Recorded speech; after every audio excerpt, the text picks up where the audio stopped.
Chapter 9.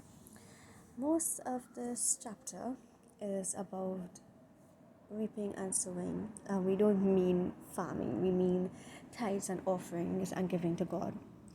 If you go to verse 6, now before here he talks about boasting. Now, when it says you give unto God, you don't give out of to show off or to impress anybody. You're giving out of the sincerity of your heart. So when we jump to here, he said, but this time I said, he which soweth sparingly shall reap also sparingly. He that soweth bountifully shall also reap bountifully. Meaning, when it comes to your tithes and offerings, and you decide to withhold your offerings or your tithe, you're not robbing God, but you're robbing yourself. This is God's test as to see if he blesses you with a little, would you be faithful in giving him what is his? It's just like a normal business deal. If it is, I tell you to sell like 5 apples and to give me back the profits, will you lie and say, well, one of the apples spoiled, or you want to rob me? But in this case, you can't rob God. The more you give God, whether it be your time, your gift, your offering, God multiplies it back. And you see here to say you don't give grudgingly, because God loves a cheerful giver.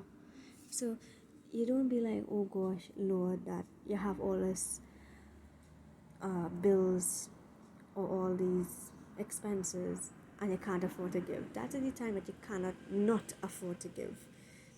That is where God will open a window of blessing, as I say, and pour out for you.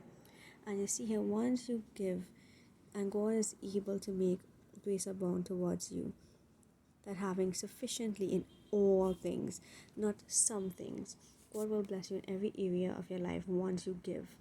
As I say, whether it's your time, whether it's your ministry, whether it's his tithes and your offerings, that may abound to every good work, right? And we jump here to say that now he that ministered seed to the sower both minister bread for your food and multiply your seed soon. So if you give $5, God is going to multiply that, whether it be 2 times, 7 times, 10 times. And sometimes he don't only multiply it financially. A lot of people think once they give, they're going to get back abundance in financial areas only. You could get it via your peace. You could get it with favor. You could get it with anything.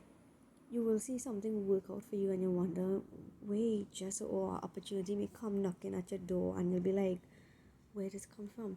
That is also one of the gifts that God gives you back when you faithfully sow, his tithes and your offerings, and increase the fruits of your righteousness. So he will make you more prosperous, not only in the physical or worldly realm, but also in the spiritual realm.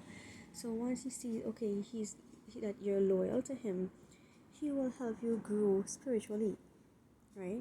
Being rich in everything in all bountifulness, which causes through us thanksgiving to God. So when God blesses us back, don't forget to say thanks. A lot of people will think, okay, things work out because of coincidence or somebody pull a string or something, but it's really because of God, right? And not only one time you say, well, okay, yes, God, thanks for this opportunity, and that's it. But you continuously give thanks because it comes like that as part of your testimony. Something is going to work out for you. Or even if it's financially, it's like, it can't be done without God. They always say, whatever you go through, always give thanks, continuously give praise. And here it's again, thanks be to God for his unspeakable gift. There are certain things that God does for us and we may not see. Like we could be traveling and we could have been in an accident. We could have get hold up.